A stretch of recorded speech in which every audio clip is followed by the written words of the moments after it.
welcome back. We are back again with the Dresden Files Full Moon.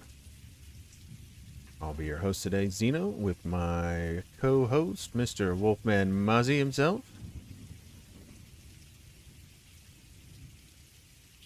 And get going. I might have been a little quick for you. Oh, you're good.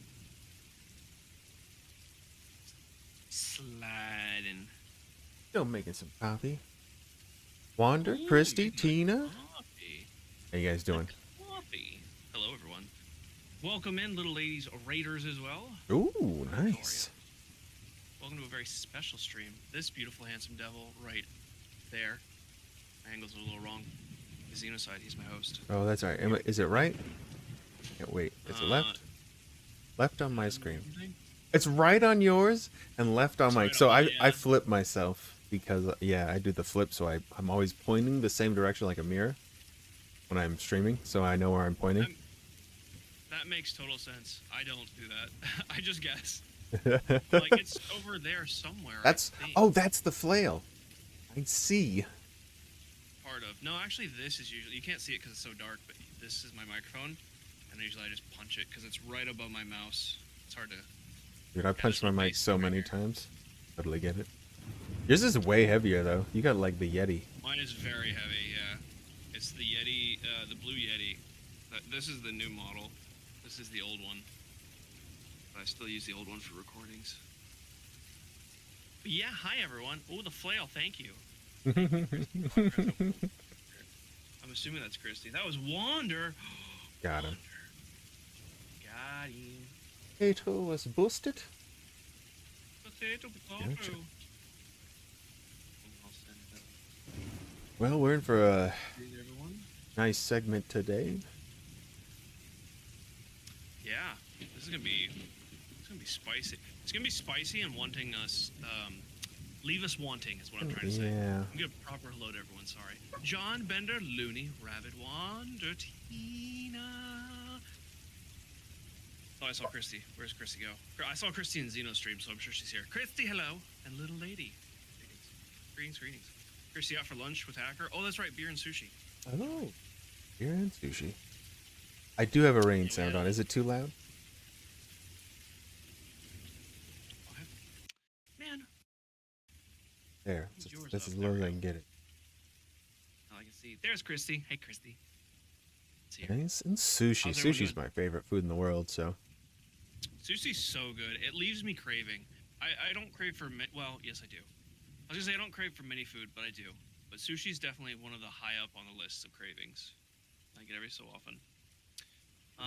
For those new, I'm just going to go over what this is, because it is very different from our normal streams. Normally we play games and have fun.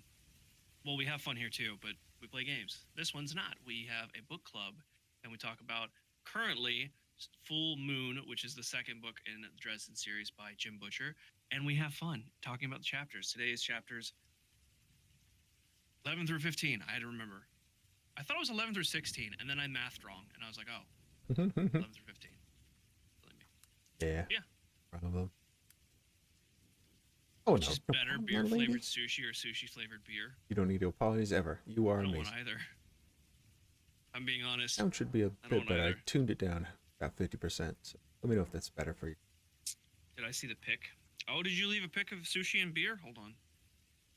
Hold on. Sushi or beer? What was that? No, choose. That was some truck outside, Dos apparently. Equis. There's the Dos Equis. Mhm. And here is the... That sushi looks really good. Wow. Is this a spicy tuna? No. Is this spicy tuna? Right, let me see. Where is it? Foods? Oh, you can't see it on stream. Never mind, because I'm not doing Yeah. window capture. All right, well, you know what? Go to the Discord and see it, but it looks amazing. It's slowly going down. Oh, it does that case, yes. Oh, yeah, that looks amazing. So, okay, that's avocado Is that and bottom one, the spicy tuna? bottom. So, spicy tuna is probably in the middle. I mean, that looks like I think so. deep fried on the bottom. Wasn't sure. That kind of looks The only like time I've ever maybe had spicy tuna, still on it the has top. that, like, that yellow reddish, like mayo thing or whatever. Uh-oh. Little lady's gonna I'm touch grass. on. Good luck. Be careful out Beer there. flavored sushi then. Good luck, little lady. Thank you for stopping on by again. Take care. It was lovely to see your supermarket earlier. Her supermarket looks so clean. So it's not, Every single time I see it, I'm just like, wow. I don't. Hey, man, Yours looks really clean too. So it's not deep fried on the It's bottom. getting It's probably there. baked then, right? Baked roll. No spicy tuna. Yeah, I didn't see a spicy tuna like the normal one because we always get spicy tuna because that's Megan's favorite. Oh, they have like the flakes on top, don't they? Like red flakes of some kind? It depends on where they make. It's usually just Okay. like a normal solid roll. They could put like a sauce on top, but I don't think it has any like anything else on top besides just rice. That's how Rabbit's insane game works. I'm picking beer flavored sushi then, because sushi flavored beer just makes me think that the beer is gonna smell like fish, which that just sounds gross. Well, it's kind of like this game that Emery plays on the phone where you like feed the animal, but you're supposed to feed them what they want, and sometimes she doesn't, and it's like cookie, and then mustard, and like lettuce, and eat cookie, shoves it in the face. It's like, oh, that's he didn't like that. Can I have a fish free flavored sushi? Yes. Beer flavored sushi? Yes. Ooh, I some hope so. well, some of the a lot Like of a the rolls California roll? honestly don't Beer taste very fishy. fishy? I would No, they avoid don't. eel. Eel is extremely fishy. Salmon is can be fishy. There are shrimp ones though. Shrimp is very good. Those don't really have a fishy taste to them. It really just depends on I how fresh it usually is. I usually just eat California rolls or veggie sushi. That's what my kids eat because they are unrefined. I am a child. I No, am but unrefined. but I accept that. they go to the extreme, so they like pull out all the veggies and stuff, and it's just like the Oh, crab. don't do that. Oh, okay. No, I have had like imitation crab sushi, and I do like spicy tuna sushi rolls. Those are really good. Ken has chicken nuggies? Yes, you can. Freshwater eel Ooh, is amazing chicken though. It nuggies. just needs to be fresh. Unagi is Spicy nugs. really good. I agree, but it needs to be done correctly. So All right, hungry now. we have done our food segment. It's time for the book. I don't know what that motion was, but Book time. That's capital book book. time. I love the hand like Absolutely. slicing. Whoosh. Dude, Sharp. that was a P, but Oh, is it a P? sharp, Is it a P angular. for Well, for I was gonna try and make the top half of the B, and pizzard? then I realized that I don't have a third arm to make the bottom half. So We're not very cheerleadery. Yeah, we never went to the squad meets. B. How's that? How's Is that, that? is that a B? Is that good? Is it backwards? It's probably That backwards. looks like a great B. Anyway, That's a close, beautiful close B. enough. That actually really hurt my wrist. Okay. Anyway, what? Where did we leave off in chapter So 10? he walked into the office and Marconi was sitting there in his seat. Right. Okay. And Oh wait, Marconi no. gave He him let him have information. it. He told him off, and that was the end. He gave him the information on the Harley McFinn. bypass. Yeah, the bypass and McFinn. Yep. And the God, I don't have my notes from the last chapter, so I'm going off of memory. I don't remember. It's the Pacific something pass, but Let yeah. me check. So we started chapter 11, and I had to go back a chapter because I thought I missed something. Because chapter 11 starts with having a demon trapped, or a demon trapped essentially in a summoning circle that Harry has in his And basement. screaming. Yeah, and slamming his pincers, the crab-like pincers, against the unseen barrier. Can you hear what's going on in the background? A little bit of scratching. Well, Okay, sounds pretty normal to that's me. good because there was banging actually in the other room. Chauncey, I'm calling him Chauncey. What is his proper name? You said it very well earlier. Hold on. I have to see it to say it. Da-da-da-da-da-da-da. All right. Almost there. We're just gonna be And dancing the entire time. This okay. lo-fi music is pretty tasty. Let me do his name first. Chauncey. Chauncey, all right. Good name. Chauncey's good. Yeah, Good name and it's a name. great. Oh, it's uh John Zagaroth. Sean Zagaroff. But Yeah, Harry just calls him Chauncey.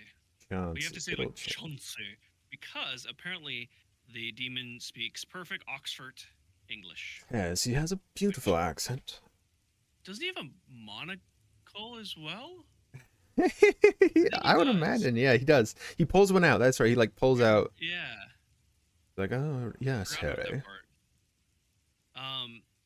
Because Harry's like satisfied Chauncey, and he's like, "Quite. You understand? I must observe the formalities," which I thought was really interesting. Because then they just got like straight to business. He's like, "You have questions?" And he's like, "Yes, I have questions." But apparently, there's rules and protocols for demons and demonic beings. When they get summoned, they have to resist any mortal wizard who calls them, and also like Try to try murder him. to escape and murder them. Yeah. There's very strict demon protocols, and then I guess once it's like fulfilled, like he tried. Okay, now let's get down to business. So, um, which is interesting because we find out that this isn't the first time Harry's called upon this demon. But we'll get to that in a second. The um, He is the wealth of information from the underworld that Harry asks him what he knows about this Harley, McFinn, and the passage, or the deal. Northwest So, Pacific. thank you. Northwest That sounds right. Passage Project. Just Northwest Passage. No Pacific Northwest in that. Passage Project. Okay. Um, so they have like this kind of like back and forth a little bit of like, this is what I want, and then he's like, well, I think originally he's like, like, I want your soul, or no, Harry's like, yeah, none of that soul funny business. I'm not giving you my soul, and he's like, well, okay. And they essentially settle upon a name, which from the first book, name like actual proper names and how to say proper names is very powerful magic where you can hold your own will over someone. And you can So he get to doesn't that agree to his person. whole name. Yeah, you can get to that person. Um, he agrees to a middle name, which I don't remember. I'm trying to remember Dresden's whole name. It's Harry So he Blackstone Harry Blackstone, Copperfield, Copperfield. Dresden. Yep, Carol Copperfield Dresden. So Chancey already has his first and last name, and Harry agrees to give him a middle name. And I wrote it down which one he gave, but I don't see it on my Blackstone. notes. He gave him Blackstone? Yes, he left out Copperfield. Yep, okay. Um, so the demon kind of like reluctantly agreed. I mean, obviously he didn't get his soul, so he's like, okay, well, all right, I'll settle on one of your names. Which already a demon having two of your names makes me wonder what information did he get previously that was worth that much, and that also seems like really risky. Super risky, yeah. Because I mean, it sounds like one, he kind of could get your soul, or two, what they say Oh later right, is that somebody he could give that to somebody on the council, and they use that to basically kill him and or frame him up to get him killed in any way. yeah. I think Harry said that was actually what he was more afraid of. Yeah, like Not that that. Chancey had the name, but that it could get to someone else who was more powerful. But he ultimately agrees because he also says that Chauncey has never lied to him, like, or that he can't lie. I think Totally. if the deal is struck, No, he just said he had never lied to him at this point. right. On the other hand, Chauncey never lied to me. Yep. Okay. I just looked at my notes and saw it. So he agrees. And then I wrote down this is a lot of information because we got a lot of information about Harley. I'm just gonna kind of give the cliff notes and hopefully not miss anything. Um, there are some things that I definitely want to talk about, but he's the heir of a considerable fortune made by coal and mining railroads in the 20th century. He's one of the 10 richest men in the country in the United States. He served during the police action in Vietnam. He returned to the country. Yeah, when he returned to the country, he began his business endeavors of acquiring capital. His favorite color is red. His shoe size there is, and then he's like, Dresden's like, all right, okay, hold on, I don't need that information. Which And then he creeps gets me back to the out past. though. Like demons have Yeah, minute details about people like they're watching. Like, that's so creepy and crazy. I want to later in one of the later chapters. I want to come back to that because there's a very that is very very true, and there's like kind of a link between this and another event that Jim Butcher didn't say, and I want to talk about that. But we'll get back to that one. But you're absolutely right. They have such like vivid detail of things that are happening.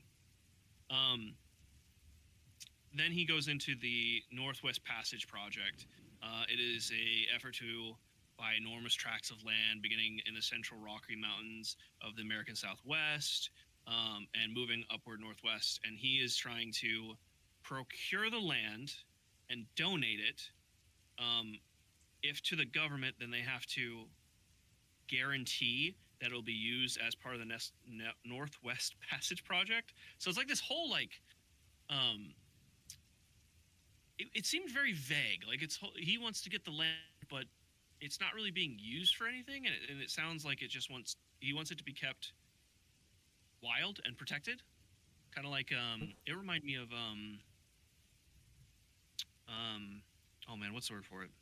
The reservation, like a Indian reservation or Native American reservation. Excuse me.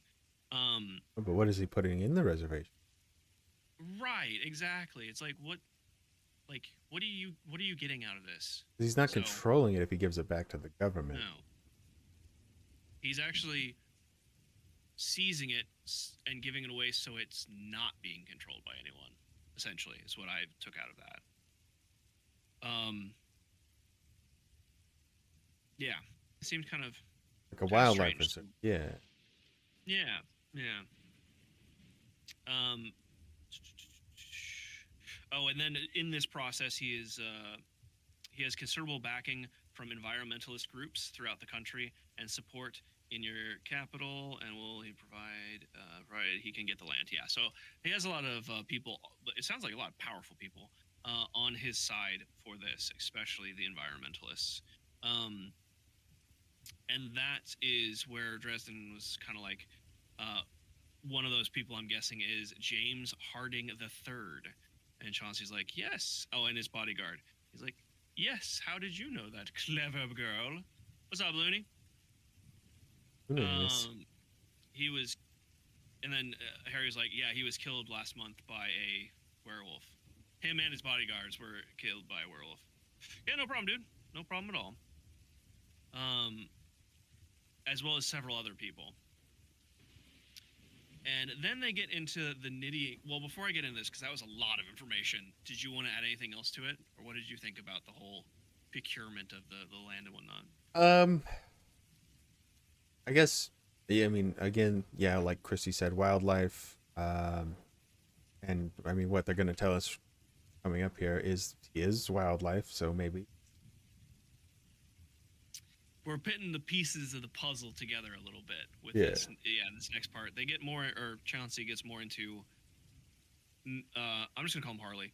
I'm not, because a lot of times they specifically called him Harley McFinn or McFinn, like never Harley. And I thought that was kind of interesting. But anyway, Harley is a member of an ancient family line from the island known as Ireland.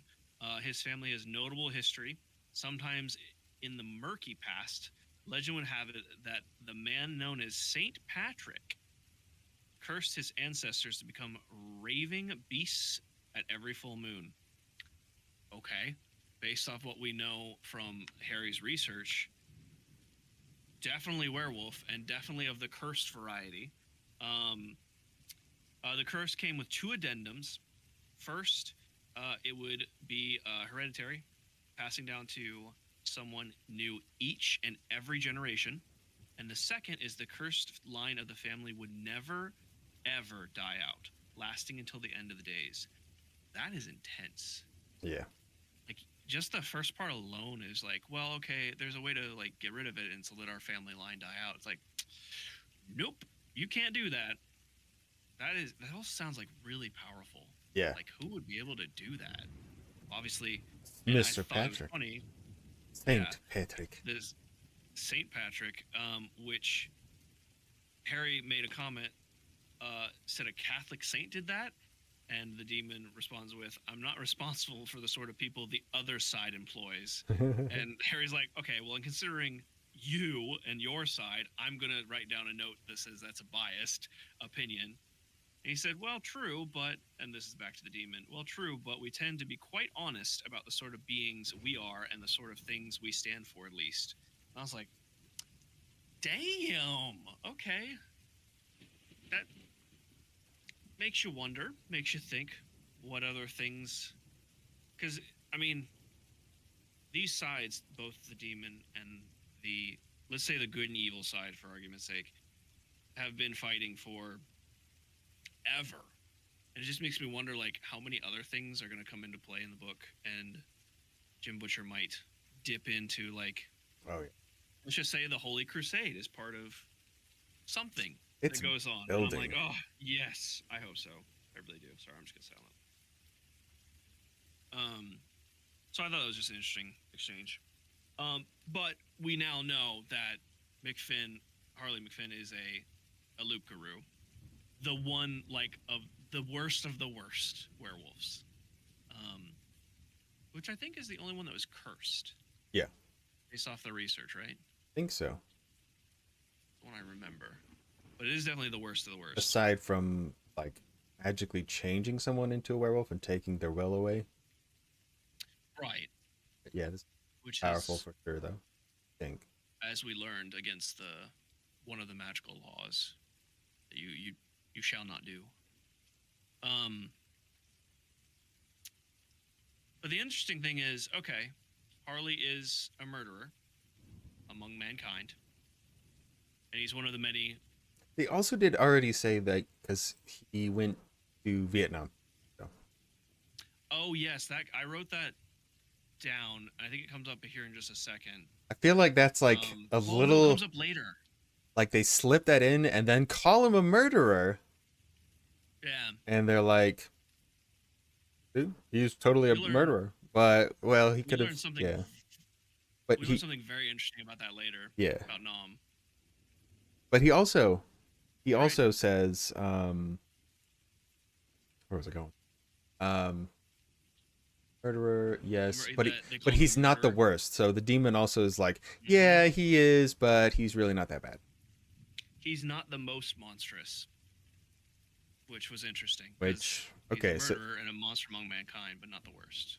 Yeah, making us think, because I mean this is suspect number one right now, and if it's not him, then who the crap else is it gonna be? Like, right?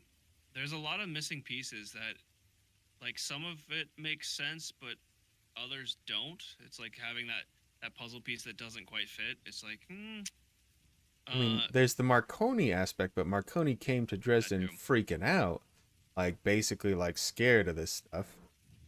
So it doesn't seem like it's him either, which he would be the next culprit, essentially. Right, exactly. And Harry asks him, do you know, asks the demon, that is, do you know who murdered the other people last month?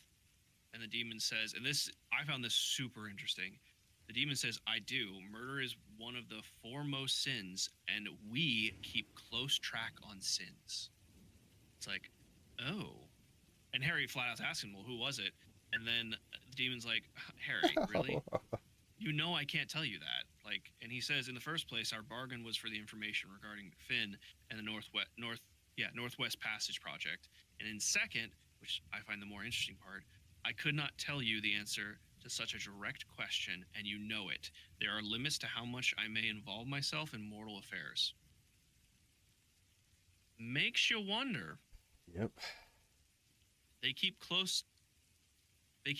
Well, okay. At the beginning, we found out that, yes, demons want souls. Like, that's their kind of, let's say, ultimate goal is to collect souls. Why would they keep such a close eye on murder and sin?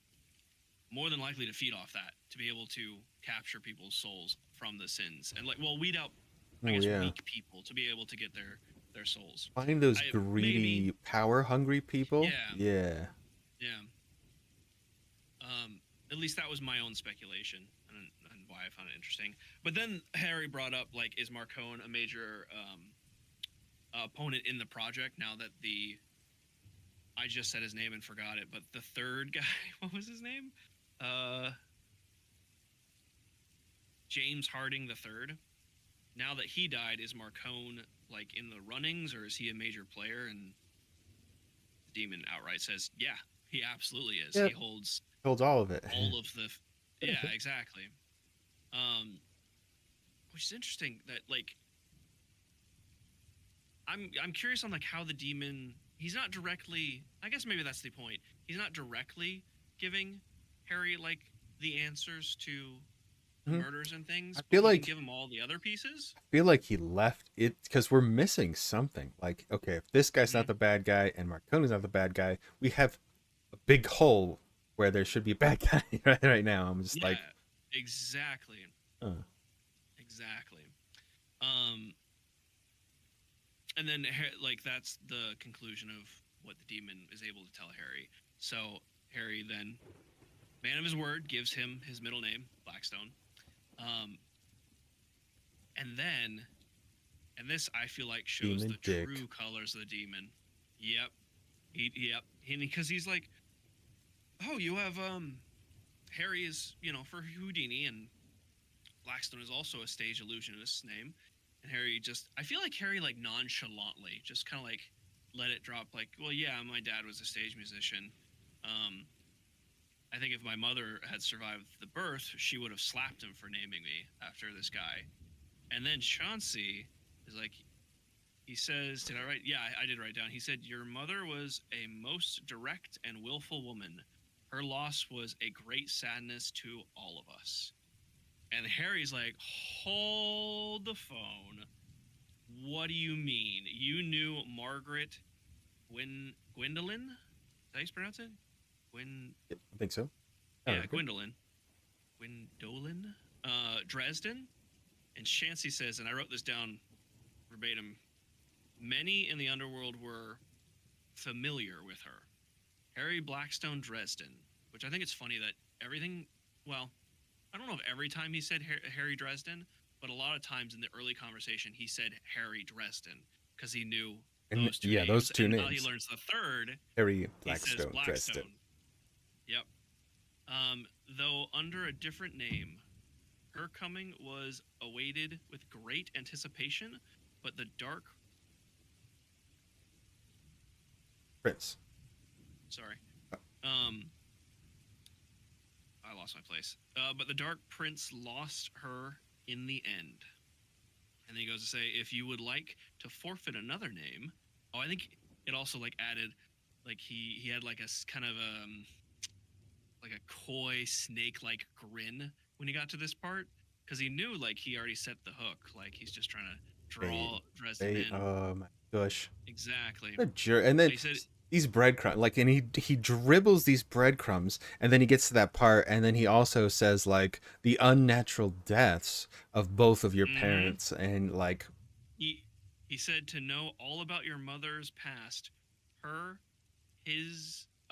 then his voice twisted in distaste, her redemption, and what redemption? So yeah, so that means I want to know it so bad. I mean, like, if we put the little pieces that we have together, if you sell your soul for some power, black magic, obviously, like, because that's what he's trying to entice Harry with. Get some power, but they get your soul afterwards, at the end of your life, because that's what he says initially.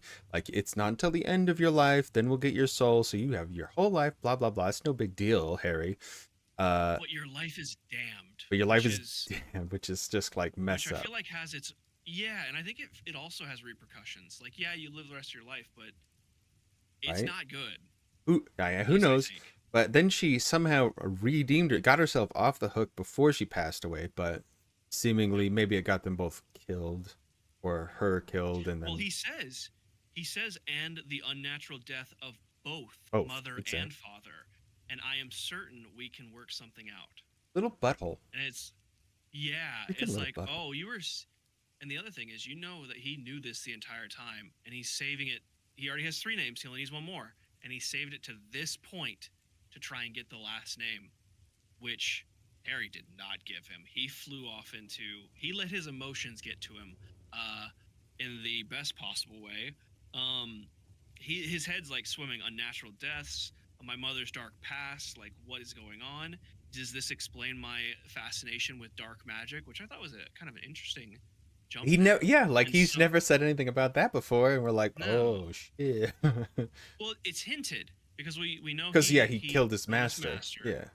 Yeah, and like when he went into, or when he was approaching the house of Victor and all the dark magic, he talked about just, I can end Yeah. it now. I can just hit it with a fireball or whatever, Ooh, we could and take just all that kill all of power them. and just kill everything. Yeah, all that rage. So we already know that he's got a fascination or some sort of pull towards this dark power.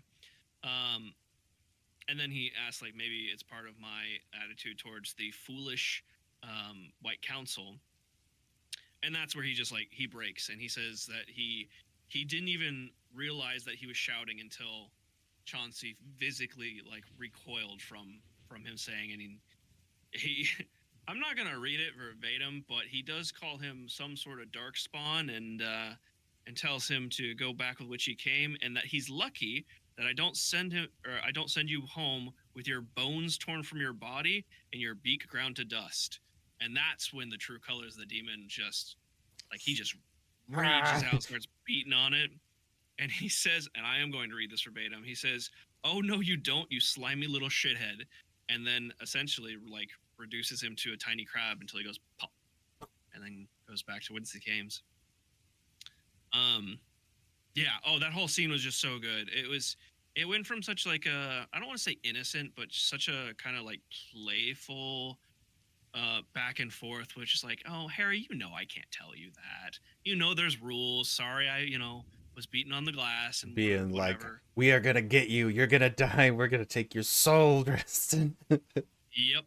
Yep. And it's like, oh, there's the demon. Yep, there's the demon. One thing that we I totally spaced was he gave the address for Harley's place. God. Yes. 88th Ralstone Place. Funny you bring that up, because then he gets a call from Murphy saying that we've got another. It's talking about a body, obviously, and he's like, "All right, what's the address?" 88 Ralstone Place, and his heart just like drops. And that's where the chapter ends. Before we get to that, so I wanted to talk about the demon a little bit. We've seen the Toad Demon.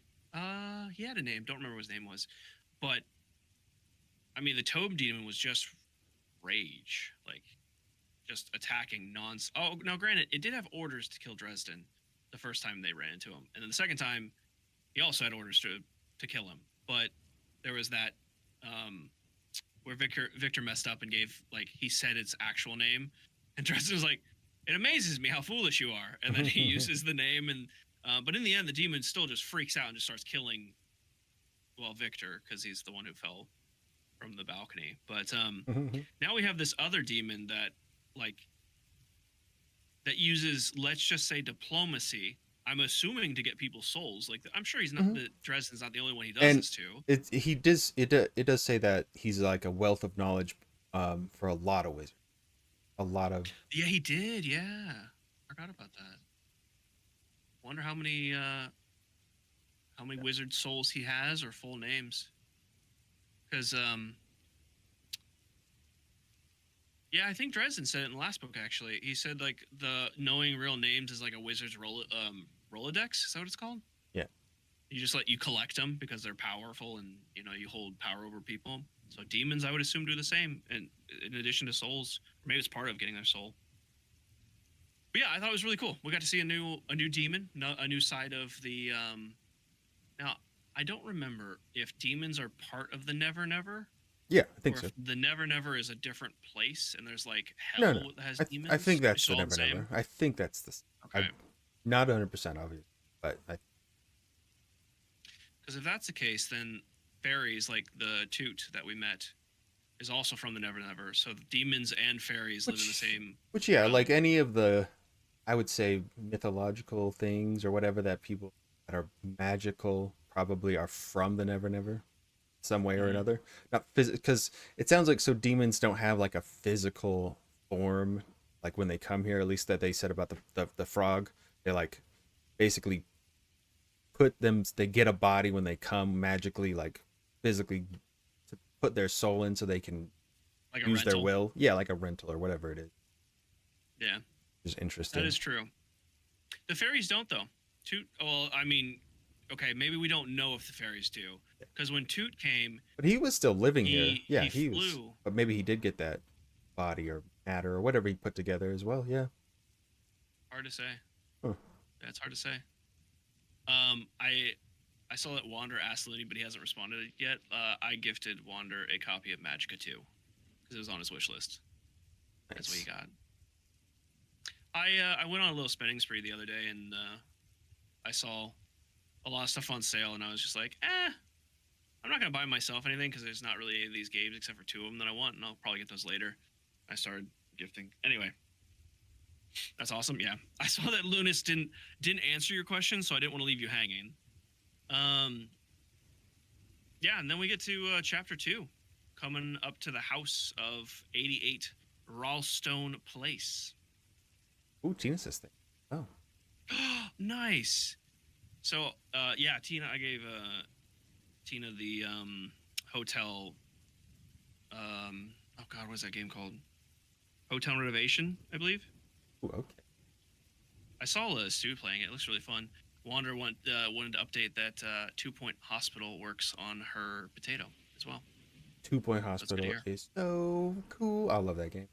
Game's hilarious. I haven't played it, but I watched Day 9 play it, and it was so funny. So good. Such a funny game. But yeah, so we're coming up to the house of Harley McFinn, and as soon as we pull up, we haven't seen Carmichael in a while, but we come across Carmichael waiting for Harry to come in, but also to kind of block the feds from coming in to give, we assume, Murphy and Dresden some extra time. But they have an exchange that, I'll be honest, I'm kind of warming up to Carmichael. He's growing on me because he comes up, Harry comes up, and Carmichael says something of like something cheeky or whatever, and Harry asks if he believes that he's a real wizard, and Carmichael is like, "No, you're obviously a fake." But Christ Almighty, there are times when I wish you weren't. And I was like, "Wow, okay." And then Carmichael tells him like, "Hey, I'm here to just like block the feds and stuff." And he says that the internal affairs is really hammering down on Murphy, and she can't step on the feds' toes, or it's just going to go poorly for her. And then Harry starts to walk away, and Carmichael stops him. Carmichael stops him. And is like, "Hey, I hear things about you and John Marcone. What's the deal?" And Harry flat out says, "No deal. He's lying scum." And there's like a kind of like a awkward moment where Carmichael's kind of like processing it. And he just says, "I believe you. You're not a good liar, so I believe you." And Harry's like, "But you don't believe me when I say I'm a wizard?" And he's like, "Do I look fucking moron to you?" I thought that was such a good exchange. Yep. I love that. Because it's kind of like, because they've already said like Carmichael is slobby and stuff, but he's really good at it. So like he could pick up on a liar like right away, obviously. Yeah, that's true. Because when we first got his description, he did say that, like he's a good cop. Yeah, Wander, now instead of working at a hospital, you can run your own hospital. That's why I love it. I hope you enjoy it. I really do. Let us know if you enjoy the game. She says hotel renovator. Yeah, she did. She posted a picture of the room the first room she renovated. It looks really good. I'd recommend you guys check it out. Appreciate it, Tina. Oh, we love you too, Tina. Not even reading this book. Hey, we appreciate you. We appreciate you. Yeah, so I am slowly warming up to Carmichael. I didn't like him at first.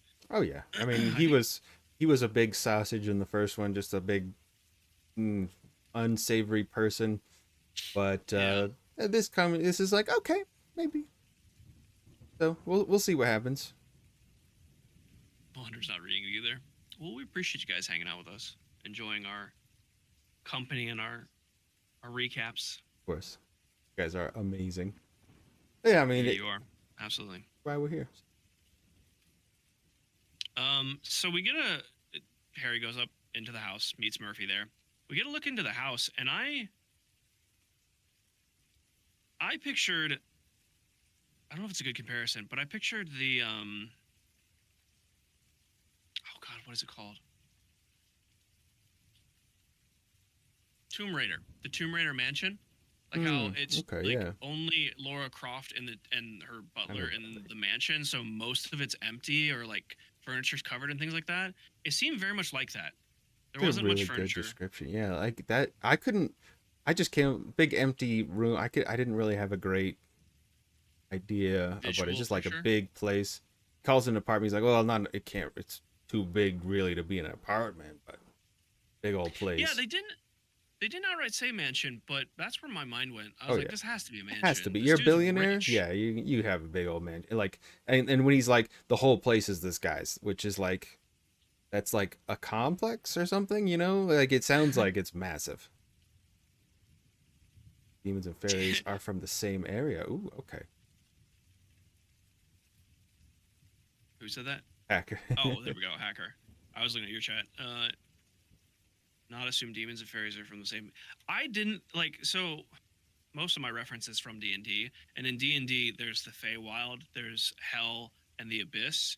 So there's all different worlds that they can come from, but they're all magical creatures. So I wonder if it was similar, like things are of the Never Never, but there's different like worlds within the Never Never. But we'll more than likely get to that later. Yeah. That's just me. This is all speculation. This is all we have. So. Wander said book club is the best, and Tina said it is fun. It is a fun way to hear the story, though. That must be very interesting to hear our recaps as the story. Hopefully we do it justice, but I'm glad you guys are enjoying. Yeah, so we're going through this empty mansion, and we get to the master bedroom, which is also, again, empty. Not much furniture, I guess like a bed. There's a broken window, and it says what the room did have was blood. There was a lot of blood everywhere. Large wolf prints in the blood, and then towards, like, I think it said beside the bed, or maybe like towards the center of the room, there was a circle, the remains of a greater circle, with 3 summoning circles. Where have we seen that before? Chapter 1. Which I was kind of wondering when we would get back to that. Okay, we knew it was coming. We're going to see it. There it is. Yeah. Triple circle. It's a better Sparks Notes version. Thank you, Wander. God, did you ever use Spark Notes? I for sure did. Do you know what Spark Notes is? Do you know what Cliff Notes are? Yeah. Same thing. It's a different company or a different website. It's just a bunch of books that they... For those of you who are too young to remember, in school, instead of reading the entire book, sometimes you just read the Cliff Notes, which were just summaries of the book. But there's Spark Notes, there's a whole bunch of other websites that did the same thing. I never actually saw any of those. Like, I remember, like, people would use it as like the phrase, "Give me the Cliff Notes," you know, like. Yeah. Shorten it up. Became a saying for sure. Yeah. I think I used it once. They probably don't do it anymore, but I used it once for a quiz because I like was running out of time to read the book, and I failed the quiz. Go figure. Turns out teachers actually look at the Cliff Notes and make questions that aren't on the Cliff Notes. Who knew? Hacker says that it's a better Sparks Notes version. He said you might want not to... Wait, no, there was another one. Where is it? I do think he leans pretty heavy on kind of D&D concepts, which makes sense. It's a good base because there's so much to it already. I mean, D&D has been around forever. Yeah. So it's a good frame of reference to kind of like organize yourself if you're doing supernatural beings. But man, Shouldn't be a spoiler, but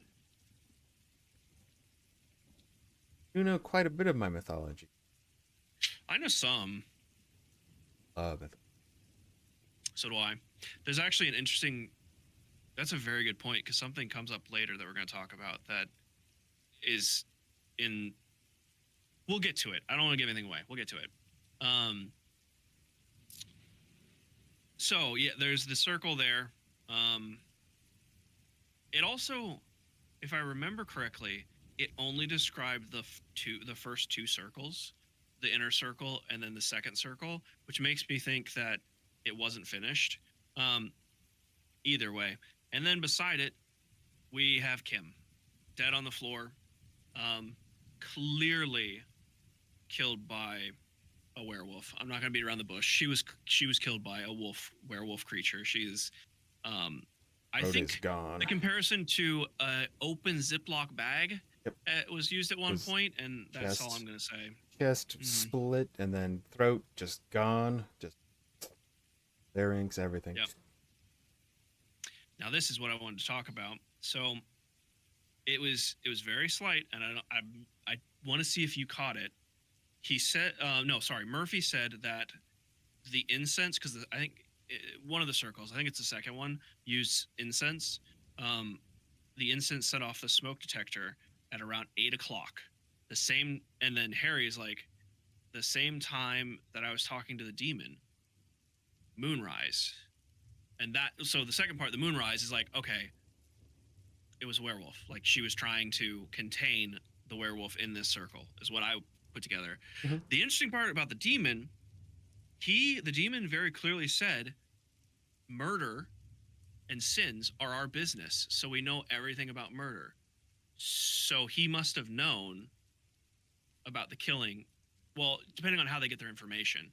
I don't know if they just like can feel it or just know it, but I'm going to assume that he knew that Kim was dying, um, dying or in danger, let's say, in this situation while he was talking to Dresden, and chose not to tell him, which leans more towards the demon. I mean, it wasn't part of their deal, but still. And if he is a broker of knowledge, he must have known Kim's connection with Harley and also Harry Dresden. So I think the demon screwed him out of a lot more than was very clearly stated. But maybe that's just me. Mm-hmm. Yeah. Then Murphy kind of changes. She gets kind of like standoffish, I guess, and is like, all right. Well, then she first said, she explained what the situation. Oh no, Harry says like, He says, I "I don't can't. think I can do this," and she's like, Yeah. what is there to do?" And then she like sums Yeah. it up pretty obviously. Loop Garoo. Yeah. Yep. The Who's circle from- was there to contain him. It went wrong. She died. And then she very simply said, follow, to Harry. And she leads him down the hall to a picture, like a family picture. Well, it was a picture. I don't want to say it's a family She picture. gets cold way too fast, I think. I think She she's does. jumping the gun here. Of course, but that's Yeah, she left no room for Harry to explain himself. But especially when you see like it's, somebody you know dead on the floor there, right? yeah. But I mean, we have to remember that he also lied to her not the whole first book, but a lot of the first book, and kept her in the dark. And he promised her at the beginning of this book that he wasn't going to leave her out. And what did he do? He left her out. Maybe a lot of not intentionally, like because he was gathering information, and he kept saying like, this isn't enough information to like essentially save Murphy from whether the DA, or not the DA, internal affairs. Either way, he didn't give her all the information. But you're right. She summed it up.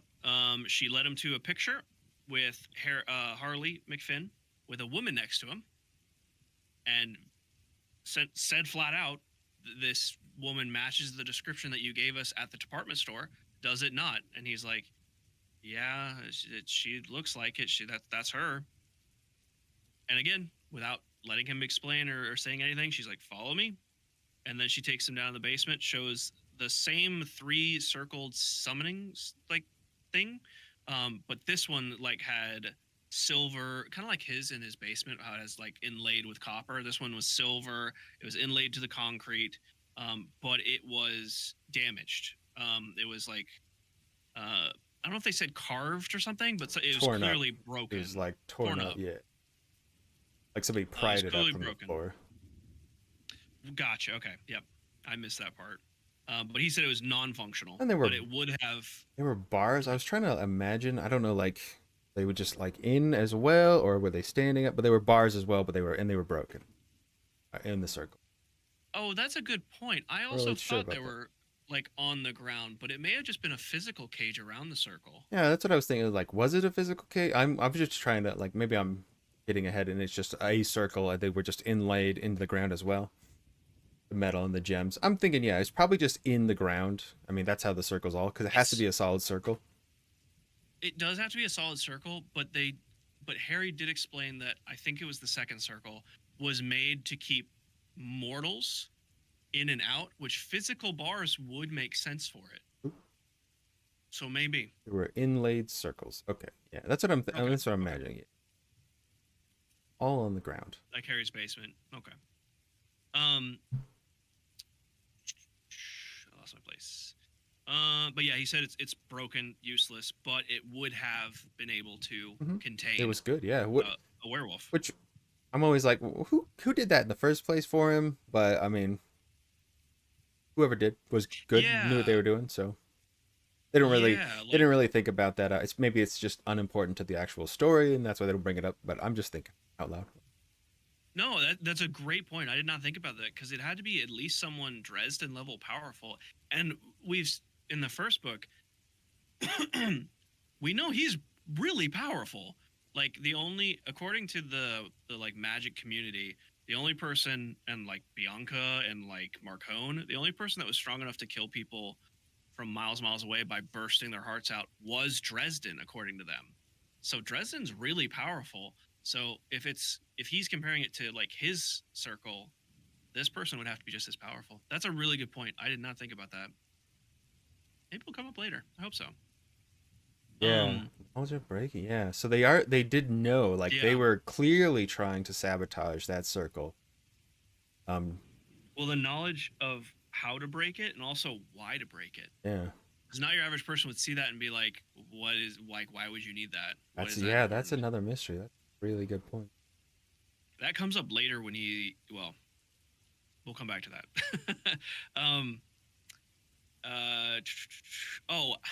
And I was like, this next part, I was like, come on, Dresden. He finally makes the connection of why Kim was asking him about the circle.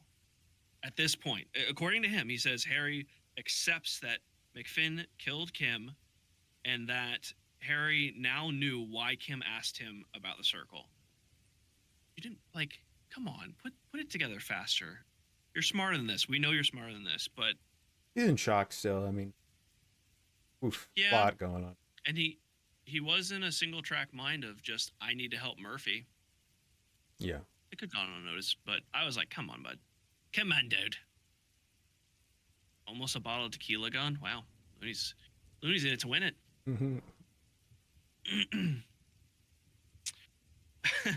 Walter says, I think I would like that job, magic barrier circle inlay maker. I like that. Yeah. I like that. That's It would be a gig. I like that job. And then as soon as Harry puts the final pieces together, Murphy takes out, which I completely forgot she picked this up. She pulled out of her pocket the crumpled piece of paper that Kim drew the circle on in the first chapter at Mac's bar to show Harry, because she threw it on the floor when she was leaving, and as Murphy came in, she saw it and picked it up, and she threw it at him, and then called him a lying bastard and proceeded to beat the crap out of him, is exactly what I put in my notes. And then he says there no more talking. Oh no, so I'm sorry. She says no more talking, no more lies. Like she straight hard. up like didn't even give him a chance. Like she could have like Yeah. asked him like like a leading question or anything before throwing that at him and be like, "Hey, have you seen these circles before?" Literally, that one question would have been like, he would have been like, "Yeah, I've totally seen this circle before." Like, but no, she's like, "You're lying." I Wham, beat him up. I I totally agree. I think her anger got away Yeah, from her. she just I think got she was just too emotional. angry. Yeah, Yeah. like totally human though. So I get it. Oh yeah. Yeah. Totally. I mean, understandable, and happens quite a bit in this book. Um. Yeah. Messes his She. job. Oof, Oh yeah. lays Like him she out. messes his job up. Like he is. He's also not resisting. I think No, he's like, he's just taking it. ow, ow, bam, Oh. arrests him, cuffs him up. Yep. Cuffs him. Just takes him out. I don't think. Did I miss any details of the house or anything that you want to touch on? There was a lot Uh, going on in that chapter, and it happened so quick too. Because she yeah. was like, as soon as like they saw one scene, she took him to the next scene, took him to the next scene, bounced around a lot. I mean, we know we got our McFinn's face, bony, very gaunt looking, bones tight to the skin, face with his chick. Um, Oh right, but he was, mm, yes. I don't think he talked about his eyes yet. I think that comes up later. yeah, No, that does come up later. Yeah, I'm getting ahead of myself. Um, yeah, and then just straight into the. I see you were saying earlier, for all of you in chat. Zeno was saying earlier that he couldn't stop reading. Me too. Like when I got to this part, I couldn't stop reading, so I had to keep going. This was the one night that I read 4 chapters back to back. Um, it's just, oh man, it just got so heated so quick. And yeah, it's right into the next chapter. Murphy is leading Harry out in handcuffs of the house, and Carmichael's reaction was the best. He was just like, he's outside holding up the feds, just like making up some BS or whatever. And then he sees Harry, and he's just like jaw dropped, shock, and he asks Murphy like, "Are you sure about this?" And she just kind of throws him at Carmichael and is like, "All right, come on, feds, come inside." And Carmichael's like, "And here I was getting ready to throw in on your side. Guess I'm just a sucker for the underdog." Which just to me is just like Dresden's just getting hammered down, like down further and further and further. He couldn't save his friend, which is kind of a repeat of the first book. He couldn't save Kim. He's lied to. I don't want to say he's lied to Murphy because I feel like he hasn't lied to Murphy. no, It's just he's been he, getting like. it's yeah, Go that ahead. just that he didn't get the opportunity to like Yeah. really go into depth there while everything was going on. Very emotional. And then, so yeah, now he just got whooped and arrested, Oh, to suspected of back up a murder. second. To back up a second too, before she beats the crap out of him, Harry was saying like, "I just like I lost Kim. I wasn't able to save her. I just need a friend to talk to. Oh I yeah, just need someone to talk to." And then she starts beating the crap out of him, yeah. which was He was like, I it yeah, was like come on. He's about to like he needs to vent. He needs to yeah, and then bam. he needs someone to support him. Exactly. He still needed to piece it together, right? Yeah, He didn't. yeah. But yeah, no, like Chrissy said, she thinks that he's part of the killings, and she is, from what it sounds like in the interactions and everything we know up to this point, she's very much. Well, I think it's fair to say she's by the books. and Like she's law also comes first. like emotionally like crippled and like because everything's going on in her life is terrible. She's like getting to lose her job True. and she's getting hammered on That's all true. sides. So she is like holding on by like tooth and nail, basically, barely able to keep her job. And then the whole Dresden thing, she thinks he's lying, so she just snaps immediately. Which, totally, yeah, that's what would happen for sure. That's Somebody very under that true. pressure. Yeah. That is so very true. Um, yeah, and the I don't remember the Fed's name, the main guy. I remember Ben or Benz or whatever, the chick that almost shot Murphy. What is the dude's name? Denton. That's his And name. I was gonna say with a D, something D. Yeah, I was gonna say it's D something. It's Denton. That's right.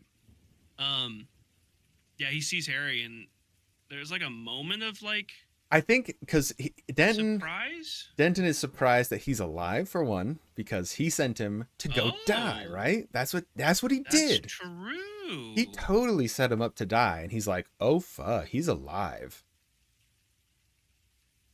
Oh, I didn't think about that. I thought he was just shocked because he was, beat to a pulp and arrested by Murphy. But wow, that makes so much more sense. Hmm? That's what I was. That's what I think at least. I didn't think about that. Oh, okay. Yeah, I do remember Goofy Young Harris. Yeah, I like Harris. I don't know what his deal is, but I like the He's little redhead fed. He's funny. He seems just so innocent, like for being a federal agent, and so mm, nerdy. Um, but yeah, so Carmichael takes him to the squad car, and like I thought it was kind of interesting. Like he didn't like shove him in, like just throw him into the car. He like you know put his head put it down down. so he didn't whack his head, and like very like almost still on Dresden's side puts him in the car because like if he now he wouldn't be as mad as Murphy, that's a given, but if he thought Dresden was a good guy and it turns out he's not a good guy, he'd be pissed off at least to some degree. He's And I still feel yeah. like he'd just throw him into the car. So Oh I yeah. think he still believes that uh, Harry's not the bad guy, but he can't go against Murphy. Like that's Boss's you know orders. yeah. So then we have Harry just like in the car, just kind of just in his own head, just everything he's just thinking about. He's thinking about McFinn not being able to do all of the killings. He has accepted that McFinn killed Kim, but he says two of the murders had occurred on the nights before and after full moons. So he could not have killed. Now, granted, True. he couldn't have killed him All of under them. his werewolf form, and all of them, right? Because some of them were full moons, so he could have killed them. And another point that he made when he was talking to the demon was the rich guy that was part of the project, passage The project. third guy and his bodyguard that died. Yeah. And that was the last person to die, and instead of the He first. So could kill that one. because like if he was, why would McFinn start with a bunch of random people and then go off on that guy? Right.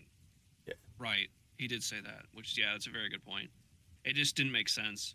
And then he said,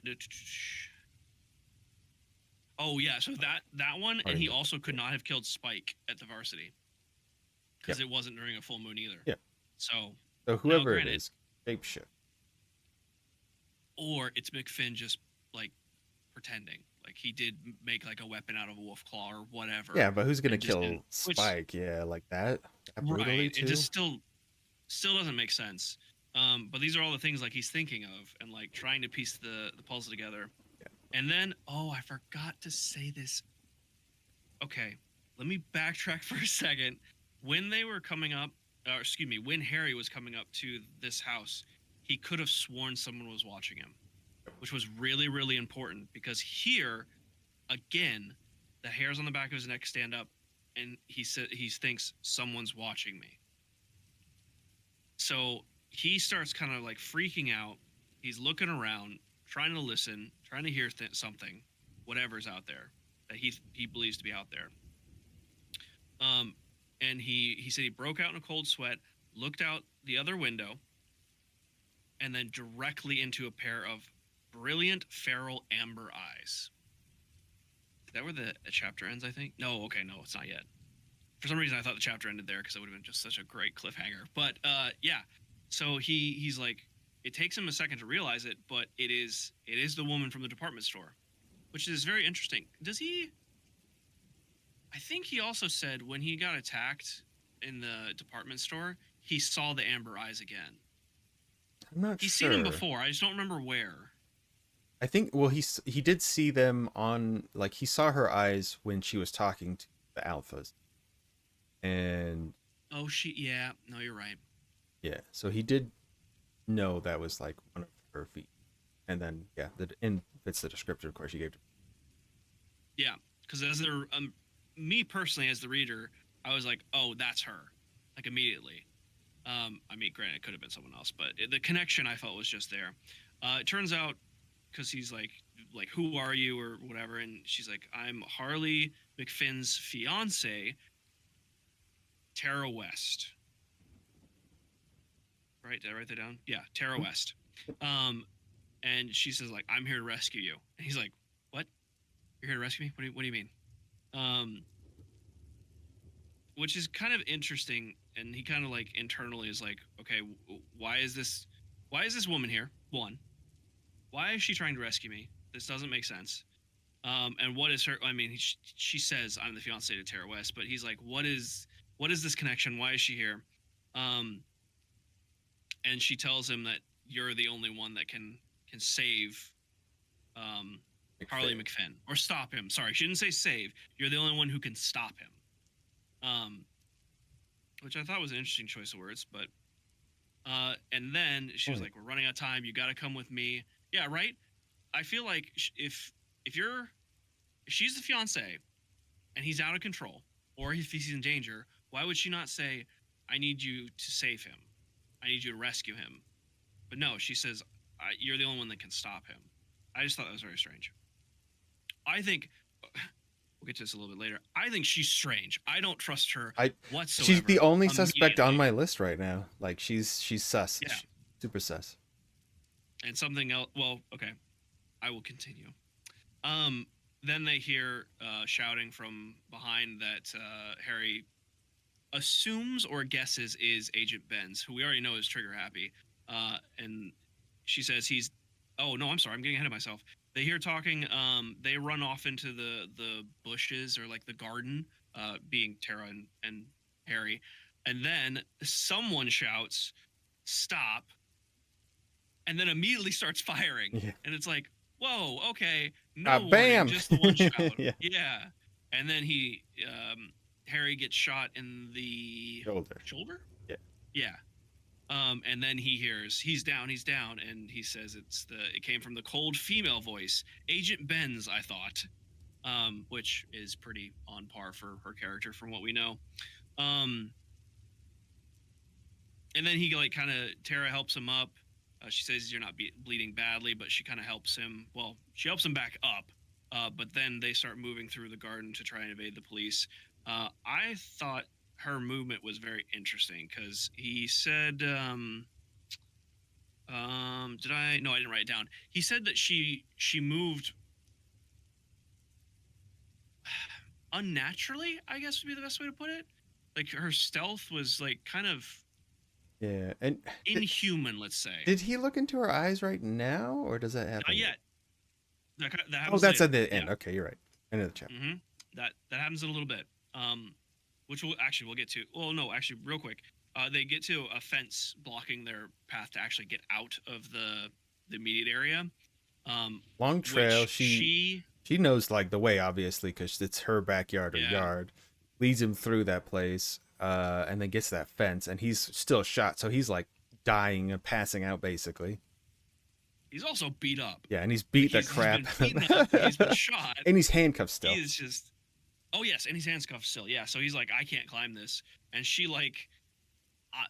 this isn't how it's described, but it's how I picture it. She just, like, shot puts him just over the fence, and he just, like, falls gracefully. That's not what happens. She actually, like, lifts him up, and he, like, up to his waist, like, kind of bends over the fence, and then just flops over. Yeah. He's like, it was very ungraceful. Onto his shoulder?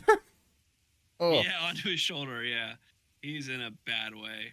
And then he's like, now you're trying to climb over, and she's like, oh, we don't have time. They're on us. And that's where Dresden, he almost like casts a smoke screen, but I'm going to read it because the description's so good.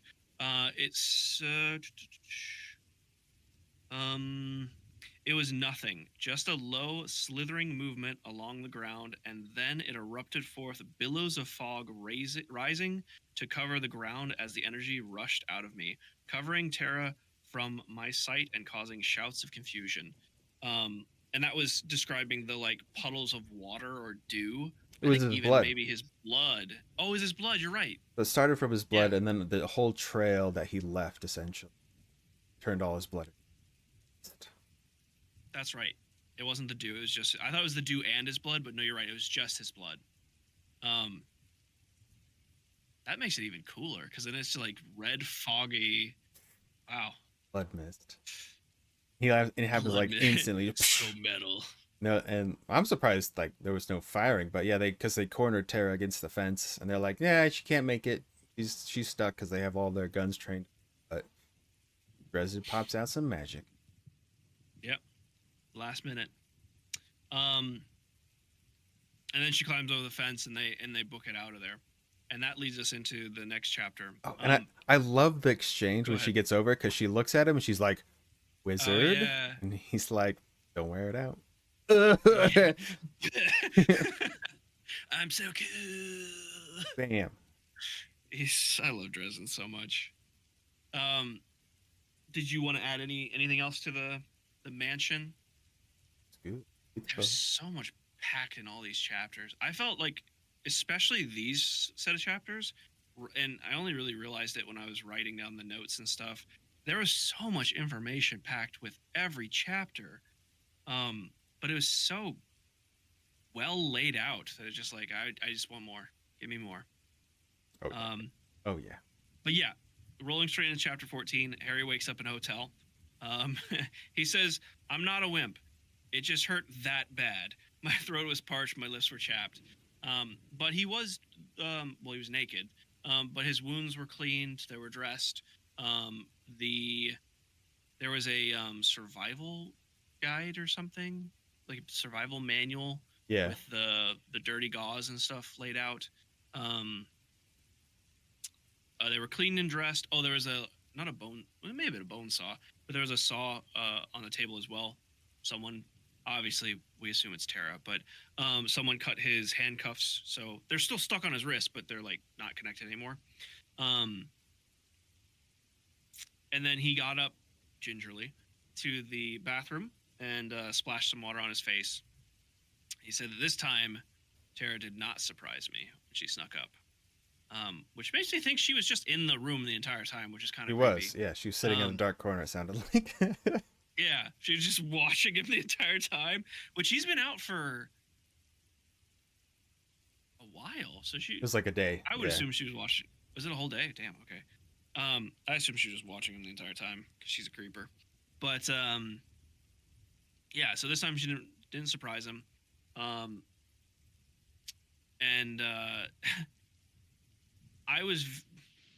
wrote this down because this exchange was very strange to me. They were she was looking at the wound, and he was like, you dressed the wound all nice and stuff, and he said something about the pain, and she says, "Pain is to be endured. It ends or it doesn't." And then he says, "I saw her consider my back, and then lower portions. You are in reasonable condition, or reasonably good condition," she says. "You should be able to withstand it." I was like, what is she talking about now? What is happening? She physically and like visually just summed him, like looked at him and said, "You're fit enough. You should be fine."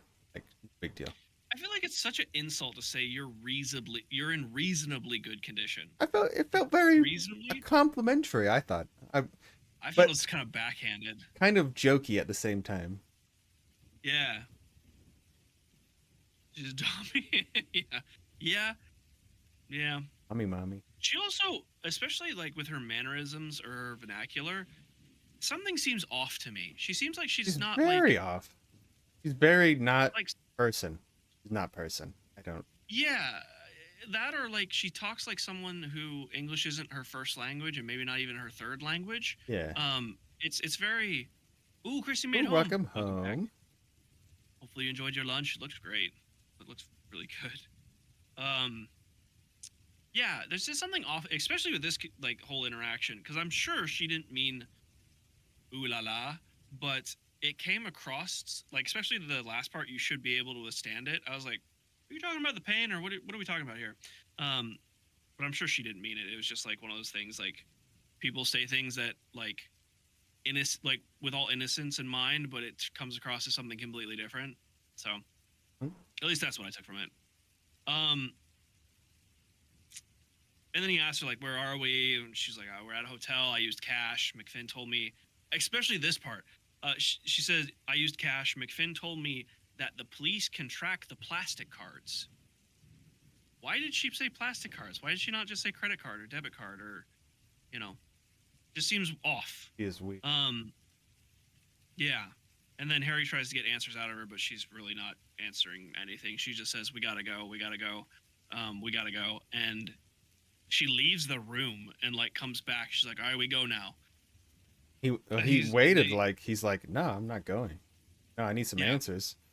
And she's like, no, we're gonna leave right now. And she leaves, and then waits like 3 minutes or so, right? Like a while. Yeah, it was a couple minutes. Yeah, it was a couple minutes. It was really weird. Comes back in and is like, we're going. Maybe longer. Yeah, she grabs his shirt and is like, we're going. And that's when the soul gaze happens. I'll let you describe what happens. Not soul gaze, because he looks into her eyes and he's like, ready for the soul gaze. He's like, where's the soul gaze? And he's like, there's only 2 types of people that I can't have a soul gaze with. And one is if I've already soul gazed them before, I would totally remember. And 2, if they're not human. Yep. So the second kind is inhuman beings from the Never Never. Oh, sorry. Inhuman beings from the Never Never were the others. So she's not human. Not human. Yeah. Now, something to note: werewolves are human. Like, at least most of them. The ones that have been changed into beasts, they still have. Well, okay. There's certain varieties. The Loop Guru. There we go. They're considered human because they're humans that are cursed. The ones that can change, like the shapeshifter kinds that hold their own like brain and personality, those are humans because they keep their human soul, let's say. And I think even the ones that are like physically transformed by another, they lose their humanity and turn into beasts. Those ones don't. But it wouldn't explain her being in a human form again. So, what is she? Like, Yep. No idea. And then like all of this is racing through his mind. Oh, she also says, we must leave. I called the police, told them you were here, armed and dangerous and irate. And he's like, oh, okay. And still, I mean, he's still kind of like on the fact that she's not human. So he's not, I don't feel like he's like putting up much of a fight anymore. He's like, okay, what's going on here? And just kind of leaves with her at that point. Oh yeah, and she gave him like change of clothes with, I love this. It was like purple sweats and an I Heart something shirt. Yeah. What is it? I didn't write it down. What was it? I think wasn't it cowboy boots again? I think he is wearing cowboy boots again. I don't remember what the shirt said. It was really good though. So he's in a goofy outfit yet again. But yeah, so we just got our suspicions confirmed. We don't know what she is. She's not human. I don't want to say she's not to be trusted because we don't really know that yet. But we have a lot of unanswered questions, and even Harry is trying to figure out, okay, who or what is this woman? What are her intentions? Yeah, she's at least trying to take him to McFinn, so that's something. She is. That's true. For what reason, we're not sure. Well, I mean, she said to stop her husband, but I mean, why should we believe her? So they get into a car rental. It was something old and beat up, which Harry was like, "That's good because it'll take the feds longer to find them." Oh, you got it. And then she drives the smaller rental company, so they'll check that last. Yep, that's what it was. Yeah. So she drives them to Wolf Lake Park. And Dresden's like, really? I mean, really? Isn't that a bit on the nose? And they're like, no. Or she's like, no, feds are dumb. And he's like, yeah, but Murphy's not. Like, you have more than feds coming after you now. And then I think I skipped. Hang on, let me read this real quick. I think I skipped a little bit. No, I did not. Okay, so during the drive, he's just thinking more like, okay, McFinn is truly a loop guru, changing the beast during the nights. And I feel like he's going over this a couple times, like, okay, he couldn't have killed these people. He could have killed these people. Was it the Easter's been canceled shirt? I thought that was the one from the first one. Easter's been canceled. They found the body. No, I think that's it, right? Yeah, it's like a goofy, yeah, like nonsensical T-shirt. Yeah. Okay, I'm probably misremembering then. Yeah, I don't fully remember. I love the small details. They're so good. And then he starts thinking, okay, well, Tara West is not a werewolf because werewolves are human beings who used magic to turn them into a wolf. Oh, even those are considered humans as well because therefore, she wasn't a human being. So he's making all these comparisons, and then, oh, this is the part where Hacker was talking about the mythology stuff. He said that she might be some sort of shapeshifter, but most of Harry's knowledge in paranormal is Western European in origin. He said he should have learned more about India, Asian, all those other areas, Native American, that he never really studied. And then that got me thinking of like, oh, well, like all the myths that we know, like ancient myths for, you know, Europe and India and all of those other cultures, how are they going to play a factor into this? Because like there's also, I think it's a Native American creature, the Wendigo. Hmm. It's like a, Yeah, I think that was more of a monster, like but it's kind of like a werewolf-like creature.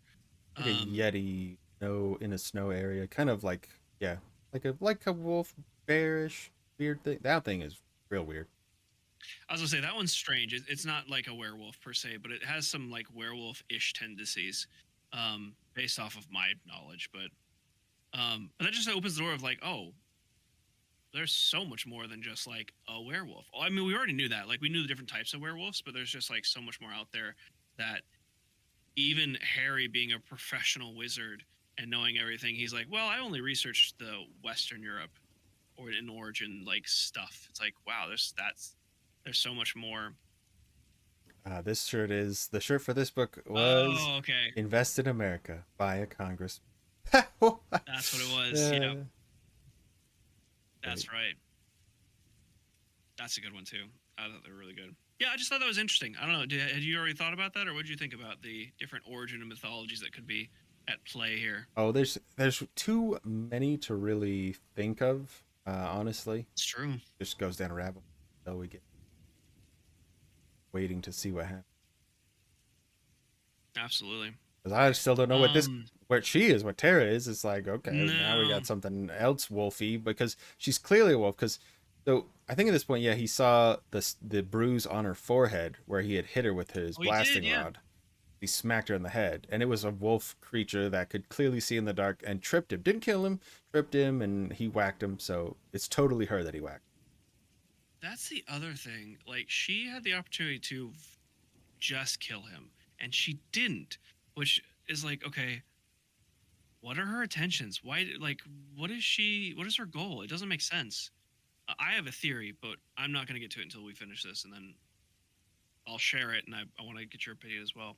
Um, so they exit the car, they start searching into, they start entering the park and searching for Harley. Harry makes an interesting observation that Tara, like before in the gardens, was super stealthy. Like, wasn't making any noise, sneaking through the garden. Now, granted, you did say like that was, if she's telling the truth, that is her home. Like, she knows that like the back of her hand. Um, but he makes an observation that she's very purposely stepping on things. She's placing her feet in obvious places to make more noise than she would usually. And Harry says that he doesn't have to try because he's just stumbling around like a, you know, someone who just got beat up and shot. But I thought that was interesting, like that she was very purposely making noise. Which, if I was tracking down a werewolf, I wouldn't want to sneak up and scare them, because especially if I know the person, like if they saw me, they know me and be chill. And if I snuck up on them, they may not know immediately who I am and attack me. So it makes sense. That fits. That she's like, Yeah. okay, Especially, she. I'd imagine some sort of werewolf coming down off of the werewolfiness. His senses are probably heightened still. Still got like a bit of that dog in him. Yeah, absolutely. Um, Now the interesting thing is, if So this next part, unless I misread this, Tara stepped in a snare that flung her up into the tree. Which, is she doing that on purpose? If she's I don't. purposely putting her feet in places to make more noise, She's pretty maybe sharp. she didn't see it. I don't know. Like she is stomping around, but then she gets snared, pulled up, which is, I don't know. I feel like she probably could have seen that coming. But that gets her up into the air, so she's out of the way, and then he gets grabbed. Yep. Or attacked. Harry gets grabbed. Yeah, something came out of the bushes and just... He's not having a good day. Something came out of the bushes and just absolutely clobbers him in the face, in the jaw. I don't know if it's the same spot that Murphy hit him or maybe the opposite spot. Either way, sure, the jaw is very tender. And they start to like tangle and get this altercation, and the figure gets Harry in a headlock and is choking him, which Jim Butcher, why do you tease us? That's the end of the chapter. Like he's just in a headlock. Oop. Yeah, he's like done. Yeah, and he's like, I can't breathe. I'm just in. Harry is having a bad book. Harry is have a bad book. That's true. Yes, very bad book. He's not having a great book. He's not having a good book of the time. Yeah, so that's the end of the chapter, and he's just stuck in a headlock. I think this might be the chapter I actually stopped. I had to force myself to stop, which was so hard. I can't believe you stopped there. So it's like, oh, are you dead? Well, it was like 2:30 or 3 a.m. in the morning. Oh, yeah. And I had to get up early the next day, and I was like, okay, I have to go to bed, because otherwise I'm just gonna finish all of this. But no, it's so I could see why you read past, because my God, it's so good. It's popping. Yeah, I still don't know what to think about Tara. It's just like some things line up, some things don't. Sleep is overrated. Your show true, Wander. Sleep is so overrated. That's what we have coffee for and caffeine. We don't need sleep. Only works so well though. Yeah, it's true. It's true. She had a caffeine addiction. So we start off chapter 15. Hair being strangled, still mid-strangle. I think it actually starts the chapter with, I stopped trying to struggle against the man who was choking me. Instead, I grabbed his wrist and prepared to do something foolish. And I was like, yes, do it, Dresden. I love foolish Dresden. So then he starts talking about, or thinking about, something that's very interesting. He starts talking about how spells, and granted, he's described it how spells work in the previous book, and I think at the beginning of this book too, but throughout both books. But something he hasn't touched on is the verbal components, the words of spells, because he said them in the past, like with his wind spell and all of that. He said an incantation of some kind, and he says that spells can be done without words, like without the verbal component. However, words provide a sort of insulation as the energy of magic burns through the spellcaster's mind. So you don't have to use words if you are okay with taking a little bit of hurt. Which is super interesting, because then I was like, well, okay, does it have to be specific words? Apparently not. It can be whatever. They have different meanings. It could be nonsense. And that's why people...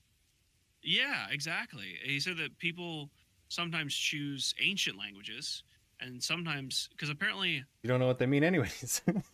Yeah, exactly. Like, it's not the meaning of the word, it's your connection. So if you say,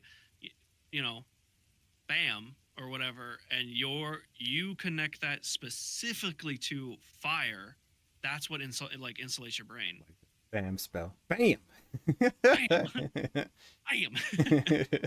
I thought that was just super interesting, because I always thought, like Harry Potter's like the incantation is like a huge part of the spell. Do the flishy wicky swishy flicky. Yeah, exactly. And I was like, oh.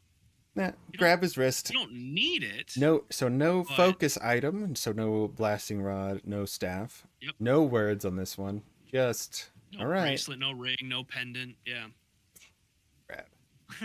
Leviosa. Yeah. Yes, exactly. Mhm. Yeah, and we've seen so much power from Dresden so far. Yeah, exactly. And we've actually seen him overdo it, like with the elevator. Like, and that seems to be something that comes from the emotion, like he was talking about. So we've learned about spell circles, we've learned about emotion and magic and how powerful it can be. Now we're learning about the words of magic. Um, and I am gonna. So this is a little lengthy part, so I apologize, but I'm gonna read these two-ish paragraphs of what. Sorry, of what happens when he releases the spell. So, like you said, he grabs his wrist and he focuses his energy and releases the spell. And he said, first, a rush of blinding thought, brilliant and wild and jangling. I'm not sure if I wrote that word correctly. Went through my head.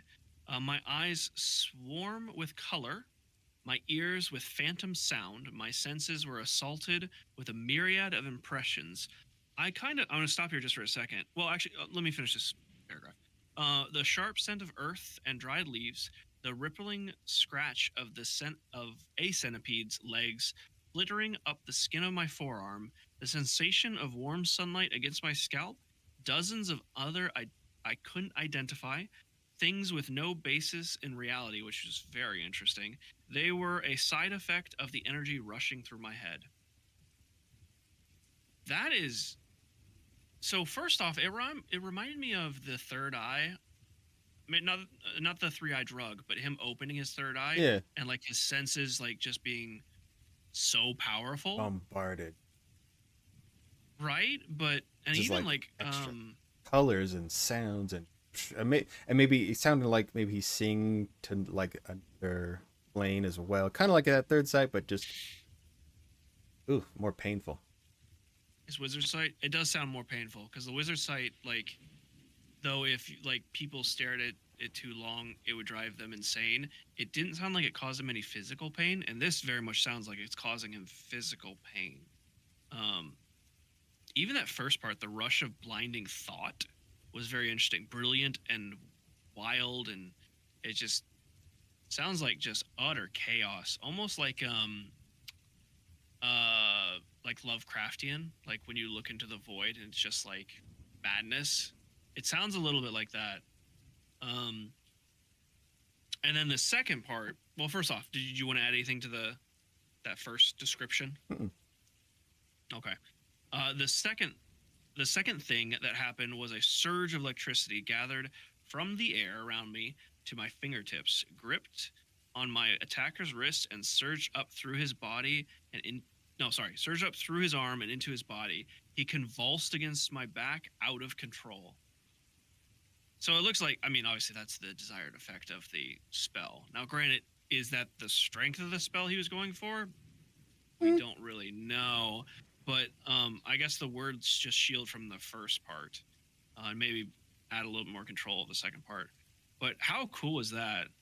Luckily, this guy is quite the behemoth of a man, so Oh yeah, sorry, I didn't mention that before, but yeah, that's he's a he's as tall. bodybuilder.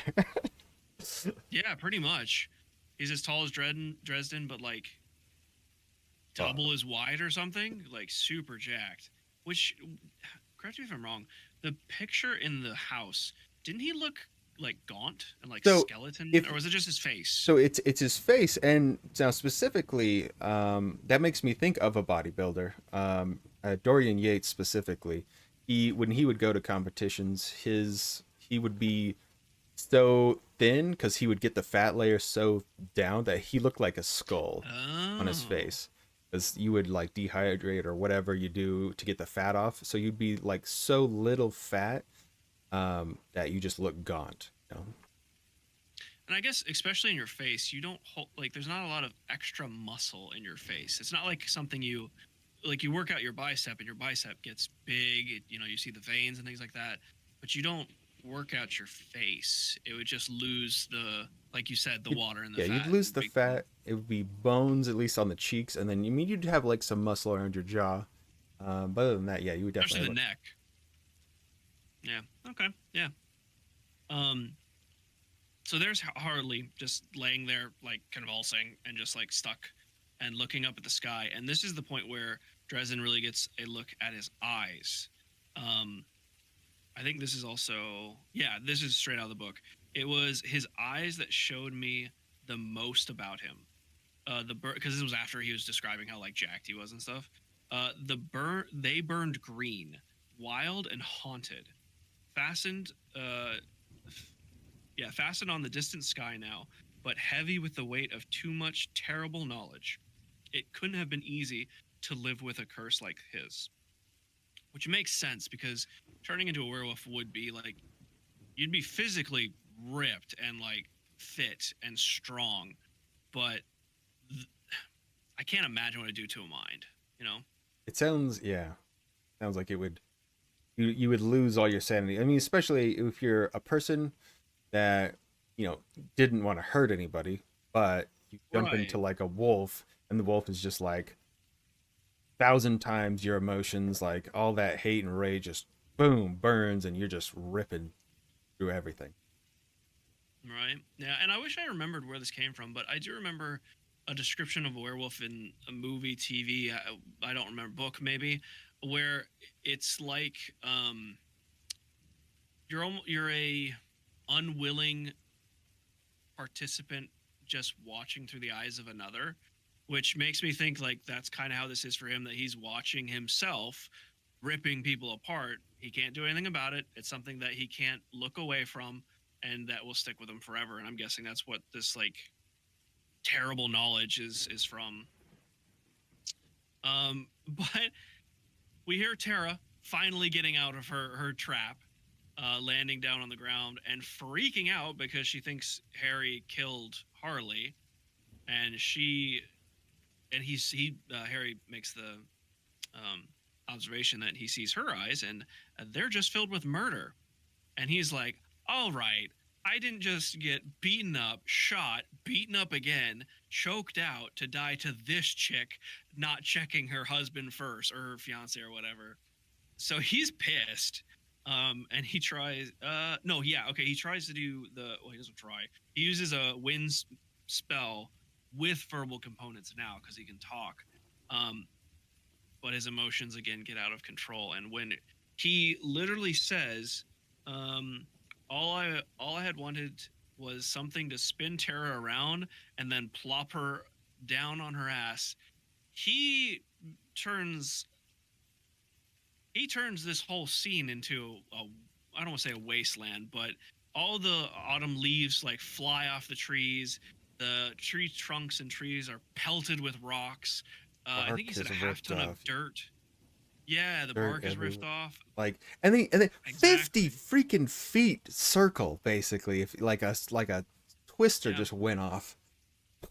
I mean, he said a half ton of dirt too. That's a lot of freaking dirt. Just chucking her back. Um.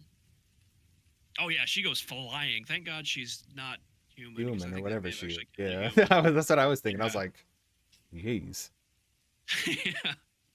Um. And then I imagine she like pops her head out of a bush and she's just like frazzled, confused, and like scared. Yeah, it's just like, oh God. And then Harry's like, see, he's breathing. Um, and then she Covered in comes back dirt, to it. just And, like, yeah, okay. And then both of them are like, holy shit, don't mess with this guy. Basically, is what their yeah, expressions say to me. Like, that's what I was yeah. thinking. Like Oh they're like, yeah. Oh, he's the real deal. Don't mess with him. Yeah, I got the same. Absolutely. Thank you, Tina. I appreciate it. Um, and Harley kind of apologized, like, oh, like I didn't see Tara. I'm sorry, I didn't recognize you. I just kind of acts out of instinct, which I'm buying. I like, okay, he's yeah, on edge. he's I mean, hiding. he knows he killed Kim. He's freaking out, trying to hide. Yeah, which he actually says, like, he asks, well, he asks, "Is Kim dead?" But Harry's like, he didn't. He He knew. said it, but it wasn't a question. Like, yes, she's dead. Um, and Harley, I think before that, no, actually, yeah, at that point, he he knows Harry is the real deal and that they need to talk. So he leads them to, I thought it was a cave, but I had to reread it. He leads them to his camp, which is hidden in the overhang of Bank of Earth. Yeah. And it like describes the roots like above them and things like that. Yeah, So so it's almost a cave. So it's got like, you imagine like a tree on the top of like a big dirt mound coming out, and the tree is actually, the roots are just sustaining the ground, so it's not collapsing essentially. yeah, And I could see that, those, like I've seen those, um, mostly in like movies and video games. I don't know if I've really seen that in real life because they're probably pretty rare, but they're just really cool. yeah, they are. They are very cool. Um, oh yeah, this is the part we were talking about earlier, but they um he asks, "Do you remember what you did?" And Harley says, "Pieces, the curse, the rage. It he." Which I guess kind of counters my point earlier that I was like, I was describing werewolf being like you're an unwilling participant looking through your eyes. But so you don't see the whole picture, but you do get pieces apparently. And I'm sure you remember the worst parts. Um, he says, "The rage, it comes to me. There's nothing left but a need to hurt something." Because he says, he asks Dresden, "Have you ever been out of control angry or out of control with rage?" And he And he says, says "Yes." once, Okay. Yeah, which he says once. Yeah, it's we probably know. when he killed his master, obviously. So Yep. Yep. And Harley's like, "Well, maybe you can understand." And then that's when he describes like it's pieces, it's the rage. He said back in Nam, he didn't go much into detail, but he says back in Nam, everyone in my platoon died but me. And I was so filled with rage. I was so out of control. I knew a full moon was coming. And I started killing until there wasn't anyone left alive within 2 miles. It's like, oh, wow. Okay. so And he that is was a probably, serious man. That's yeah. a soldier. Yeah. Whoosh. I mean, those were like, there were soldiers.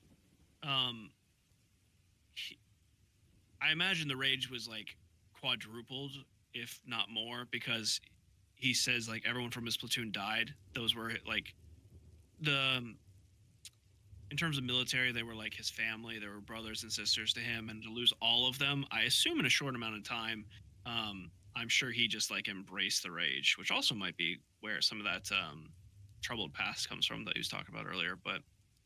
Um, but he Harry asked him some more leading questions to try and fill in the pieces that were missing. How did he find Kim? Was it through the activist functions?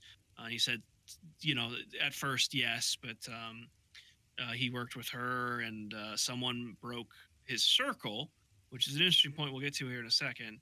Um, and he asked Kim, and then Harry asked him that, "Did you ask Kim to fix it?" And he's like, "Yes, she said that she could." Um, and then he just kind of Harry's just trying to fill in all those pieces, like who. Okay, last month you were meeting with the Marcones for business partners, and he said, "Yes, but I didn't kill him. It wasn't a full night, or excuse me, it wasn't a full moon that night." So Harley acknowledges the fact like he knows about these other killings, and he knows he didn't. Well, obviously he knows about that one because it's someone he was doing business with, but he defends himself. It wasn't a full moon. So Harry's trying to gather all these new evidences, and he's like, okay, he kind of lays it out nicely. We need someone. The murderer is someone who knew about the curse, knew about the circle, knew what it is, knew how to break it, had the ability to enter your house.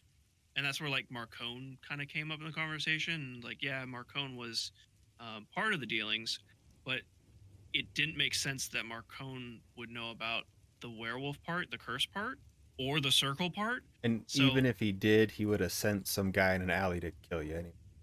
right, exactly. It was more his style. Yeah, that's right. I forgot about that. So we're just trying to fit all these pieces together, and it's just there's still just too many unanswered questions. Yeah. And then Harry makes the point of like, well, he's almost playing devil's advocate for himself. He's like, well, you might be lying, you might be the killer, you might be covering it up, you may have gotten someone else to kill those people, and Which is what a detective he, has to do, baby. yeah, you have to, like, even the areas that you don't think are possible, you have to, or plausible, you have to still question them. That's what a good detective does, at least. Um, I also found it interesting that Harry purposely, like, had to force himself to be flat toned. I think would be the best way to, or the way he described it. Like, he's not accusing, Yeah, he's not saying you're but he's still lying. Like, he's just not like, a good place. Well, he's pretty no, pissed. especially with Kim. Like, he lost someone, so to this person, whether he was out of control or not, he still killed Kim. So, um, and then he kind of flips around. Well, okay, maybe Harley was set up. And then I thought it was interesting. Harley asked, "Who would have interest to set me up?" It's like, well, I mean, you tell me. Who would that be? Um, he's like, "That's the $1,000,000 question." Um, and then Harry kind of just thinks to himself again, like, well, okay, who are the major players? And again, he's like, Tara wasn't human, not even a little, he says. Um, and then Harry went fishing, and he asked Tara a very specific question, which I didn't, I kind of forgot about, to be honest. Like, I remember it happening, but I didn't connect it to really anything. And Spike he's like, and the Harry girl. asks, yep, he asks Tara, how are Georgia Regina. and Billy, Yeah, that's it. Georgina and Billy, uh, and she was taken aback by it. She just wasn't sure how to answer the question, and Harry looked at Harley, and he very clearly did not know what he was talking about, which means that she's keeping something from him. Dun dun. Because if I remember correctly, like, with the department interaction, no, Tara didn't say. No, the Georgina or Georgia, the girl, said that Tara told them not to move again Yeah. tonight. Billy And was then saying Billy, like, we're gonna go get him. We're gonna get all of them. yeah, till all of them are dead or something like that. It's like, okay, well, Tara knows about this, or is direct cause of this group. What is going on? Weird. Fortunately, we don't get an answer. Yeah. At this time, both of them perk up immediately, very dog-like, in my opinion, and Yep, like staring exactly. at like one location. And they heard Murphy and Carmichael and some others rustling through the woods looking for him.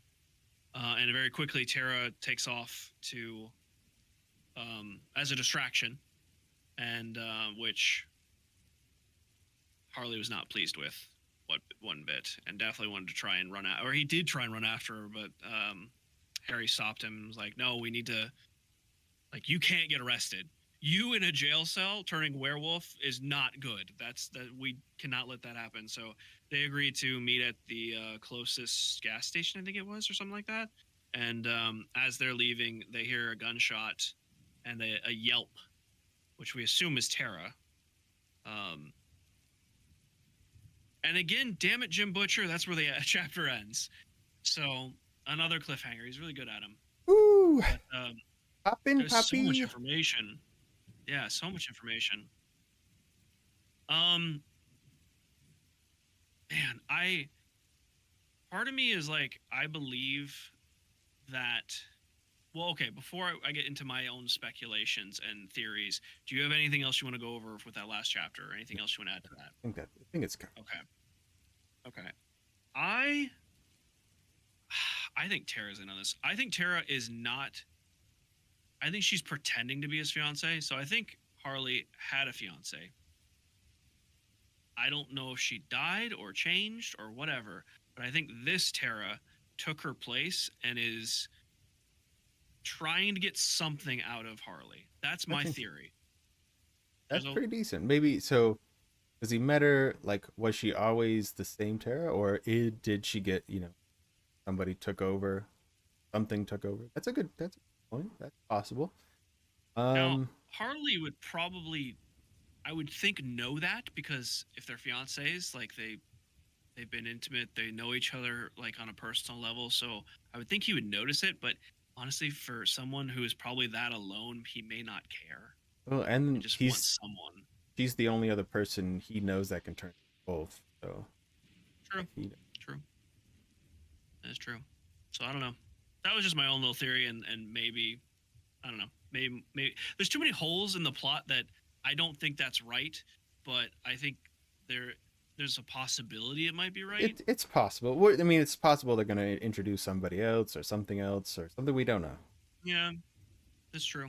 Because I don't think we have any. I don't think we have any crumbs to go off. Like Yeah. at this point, the only other thing is to make sure McFinn doesn't turn into a werewolf tonight. Because I don't think we said this earlier. The full moon is tonight in like a couple hours. Yeah, it's like a So they couple need hours. to make Yeah. sure he's locked down. Do you think Marcone's in on it at all? Very, very seedy. So super possible. But There's too many can't say. people that I are don't. just. I got nothing to go on. You Yeah. know. There's too many people that are just seedy. Like, because we have him, we have Peter from The the FBI. werewolves What about the FBI crew? Yeah, it's true. All right, because they try to get him killed. Very seedy. All right, I think they're the only other. They're the only other side. Okay, so Tara's she. I think is going to be the fake out. Like she's the obvious choice, right? Fake out, and it's going to be FBI agents possibly somewhere. Okay. All right. This It's is very possible. just don't. There's a solid guess. That's it. You did accuse Wander is locked in that Tara is a suspect. I agree. You accuse them earlier. I think she's too obvious though. I think she's way too obvious, and he clearly does actually care about him, especially when she like tried to kill Dresden there. That's true. Yeah. Even if did she act is not extremely human, quickly. like she may not be human, but that doesn't mean she's a demon necessarily. Because I don't know too much about the Never Never and all the other places and No. spirits or whatever, so we'll find out. Hey, thank you, Tina. Appreciate it. Thanks, Tina. Yeah, I don't know. It's so hard to say. We just got to read more. Yep. Read more. I do like the FBI idea. I hadn't personally thought about that. I didn't They until they were just sending him to now, his and I'm death. like, you know what? Sons of a beach. No, that is very true, Wander. Wander says must Must all demons be evil? evil? Nope, never No. said that. Mm-mm. Exactly. That's a why that reminds me very much like odd Witcher. category. Not all monsters are evil. So, well, we won't know until we read more, and that's what we're gonna do. Gosh darn it. Next week. Oh. Next week. Next week will be 16 to 20. Yeah. Oh, it's gonna be really You good. don't have many chapters more to read then. I Are you going to be able don't. to not read ahead? Maybe. Yeah. Nothing wrong with that. I got up to 19. It's absolutely pop slappity popping. So you're gonna enjoy it. As soon as you read it, you're gonna be like, dude, are you kidding me? And I'm gonna be like, oh, that happened. You were asking me that you said that how did I stop at the end of the chapter? It's so I can have the theories without knowing. Yeah, Like, I can luckily this one I think didn't reveal Garrett's an anything, imposter. but it did still poppity. Yeah. With the action, baby. For sure. Yeah, for sure. Well, thank you. Oh, I guess I should do the usual. If you'd like to follow along with us, we do this every Saturday. Is this a better time for you than the morning? Not necessarily. We play by ear. It's Okay. it's just because so I was part of my son's therapy session. I Right. needed to be there, and my son wanted me there again next time, but I don't know if it's in 2 weeks or maybe a little further off Okay. schedule. So the normal time is fine, Yeah. but yeah, for what the timing is. Well, if you want to stay up to date with it, we post it on our YouTube channels ahead of time, and also we post on the Discord. And there's a book club channel in Discord. If you like to follow along with us, ask questions, you're more than welcome to. Also, in the description of the video, leave a comment if you have any questions or your own thoughts. No spoilers. No spoilers. But yeah. Every Anything else you'd like Saturday, to add? though. Nope, I'm Xeno, and this is... This is book club. I see. I Well, don't know if what's you're your pointing on name? the right side of yours or Well, because on that's the right mine, way this on is the mine. right way. In yours, it's Yours this is way. yeah. So I'm doing both. Okay. And I'm book club. No, Wait. damn it. No, you're I'm not. Wolfman Mozzie. Yeah, there you go. You got it. This is book club, and we'll be back next week. But we'll also be streaming this upcoming week, so come hang out with us, play some games, and have fun. We'll see you there, Thank baby. you as always, my sexy host. No, you sexy beard host. All right, guys, take care. All right. Thanks, everybody. See ya. Bye.